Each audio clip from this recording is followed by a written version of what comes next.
ជំរាបសួរទៅកាន់អ្នកទស្សនាទាំងអស់គ្នាថ្ងៃនេះចែកម្លែកគន្លឹះខ្លីមួយពាក់ព័ន្ធអ្នកដែលគាត់ចង់ប្រើ Telegram នៅលើ iOS ប៉ុន្តែ app គេទាមទារ invite ឲ្យយើងបង់ប្រាក់អញ្ចឹងបងប្អូនអញ្ចឹងខ្ញុំថ្ងៃនេះខ្ញុំនឹងមានដំណោះស្រាយចែកជូនទៅដល់បងប្អូនទាំងអស់គ្នាហើយក៏មានមិត្តភ័ក្តិខ្ញុំមួយចំនួនក៏ជួបបញ្ហានឹងដែរចុះថ្ងៃនេះខ្ញុំចេញវីដេអូដើម្បីឲ្យបងប្អូនដោះស្រាយបាន Telegram យកប្រើដោយមានការបង់ប្រាក់អញ្ចឹងនៅក្នុងវីដេអូនេះក៏មានបងប្អូនខ្លះក៏គាត់ចេះហើយមានខ្លះទៀតក៏គាត់តាមចេះអញ្ចឹងបន្តិចទៀតខ្ញុំនឹងប្រាប់វិធីសាស្ត្រក្នុងការធ្វើវាដូចជាឧទាហរណ៍ដូចជាទូរស័ព្ទមួយនេះអញ្ចឹងដោយវាធ្វើការ down Telegram នៅក្នុងapp Play Store App Store អញ្ចឹងគឺវាទាមទារឲ្យយើងបង់ប្រាក់អញ្ចឹងគឺយើងអាចប្រើនៅ last version នៅលើ App Store បានទេតើយើងមានវិធីសាស្ត្រក្នុងការធ្វើវាដោយយើងបញ្ចូលនៅ version ចាស់របស់ក្រុមហ៊ុន Telegram នៅក្នុងទូរស័ព្ទដៃរបស់យើងសិនអញ្ចឹងខ្ញុំនឹងប្រាប់វិធីសាស្ត្រក្នុងការបញ្ចូល Telegram version ចាស់នៅលើ iOS មិនថា iPad ឬក៏ iPhone ទេបងប្អូនអាចធ្វើតាមវិធីសាស្ត្ររបស់ខ្ញុំបានអញ្ចឹងឥឡូវខ្ញុំចែកជូន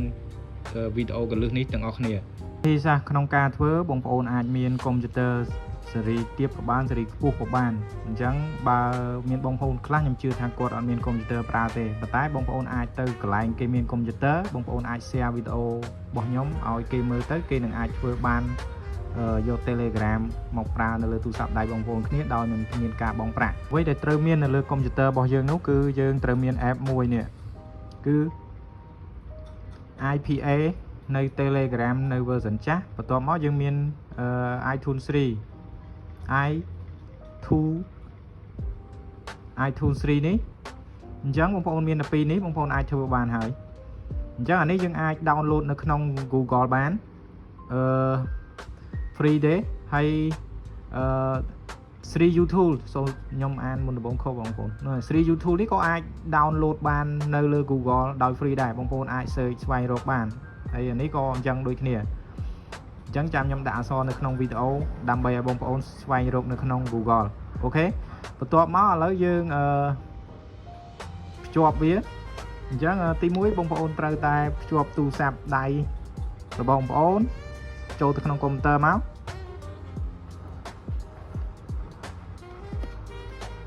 អូខេ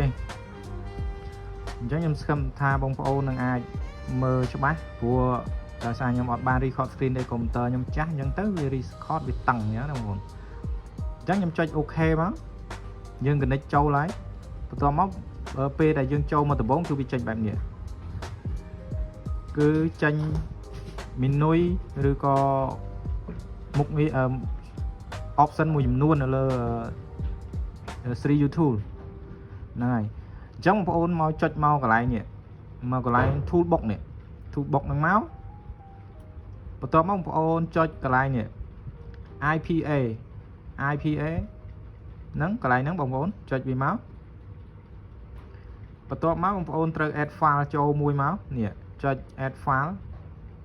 add IPA file ចុចវាមកបន្ទាប់មកនេះ file ដែលយើងដាក់នៅលើ desktop មិញបងប្អូនចុច select វាហើយចុច open បន្ទាប់មកទៀតបងប្អូនត្រូវចុចកន្លែងនេះ sign in នៃ Apple ID អញ្ចឹងយើងត្រូវចុចបញ្ចូលនៅ Apple ID បងប្អូនអញ្ចឹងខ្ញុំកន្លែងនេះដាក់ទូរស័ព្ទអញ្ចឹងវាបាំងបងប្អូនអញ្ចឹងខ្ញុំចុច add Apple ID មកឥឡូវខ្ញុំចាំបន្តិចខ្ញុំនឹងបញ្ចូលនៅ Apple ID របស់ខ្ញុំតោះឥឡូវយើងបានបញ្ចូល Apple ID រួចរាល់ហើយបងប្អូនគ្រាន់តែចុចនេះកន្លែង confirm នេះមកចុចលើវាមកហ្នឹងហើយបន្ទាប់ពីបងប្អូនបានបញ្ចូល ID រួចរាល់ហើយបងប្អូនត្រូវ touch នៅចំណុចនេះកន្លែង Telegram នេះចុច select វាមួយបន្ទាប់មកបងប្អូនត្រូវ tick កន្លែងនេះមួយទៀតកន្លែង email Apple ID របស់យើងបន្ទាប់មកវាចេញ start ឲ្យយើងចាប់ផ្ដើមធ្វើការដំណើរការតែម្ដងបងប្អូនចុចលើវាមកអញ្ចឹងពេលនេះវាទាមទារកូដអញ្ចឹង Apple ID ខ្លះគឺវាអត់ទាមទារកូដទេអានេះដោយសារតែខ្ញុំចាក់អញ្ចឹងណាបងប្អូនឥឡូវខ្ញុំធ្វើការម្ដងទៀត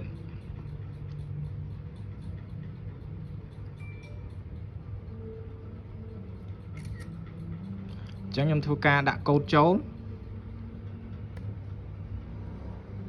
តែ Apple ID ខ្លះគឺវាអត់ទាមទារឲ្យ verify កូដទេណាបងប្អូនអានេះដោយសារ Apple ID របស់ខ្ញុំបើកមុខងារ two step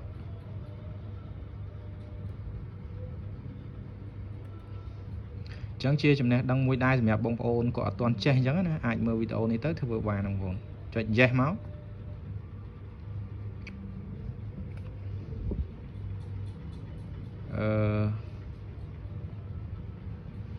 ឥឡូវចុចដំណើរការម្ដងទៀត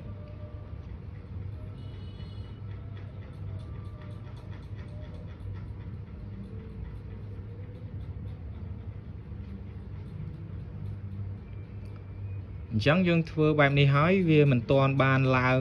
app នៅក្នុងទូរស័ព្ទដៃរបស់យើងទេសង្ឃឹមថាបងប្អូនមើលឲ្យដល់ចប់នឹងអាចធ្វើបានអញ្ចឹង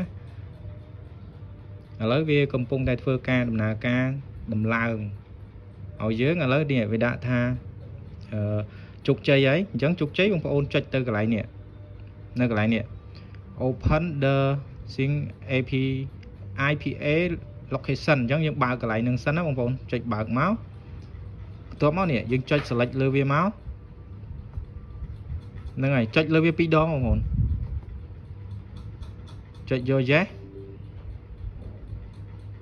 អញ្ចឹងបានបងប្អូនបន្ទាប់ពីចុចបើកវា2ដងមកឬក៏យើងចុចម៉ៅคลิกក៏បានដែរបន្ទាប់មកយើងចុចបើកវាដូចគ្នាទេបន្ទាប់មកវា load ឲ្យយើងចុច install តែម្ដងបងប្អូនចុច install មក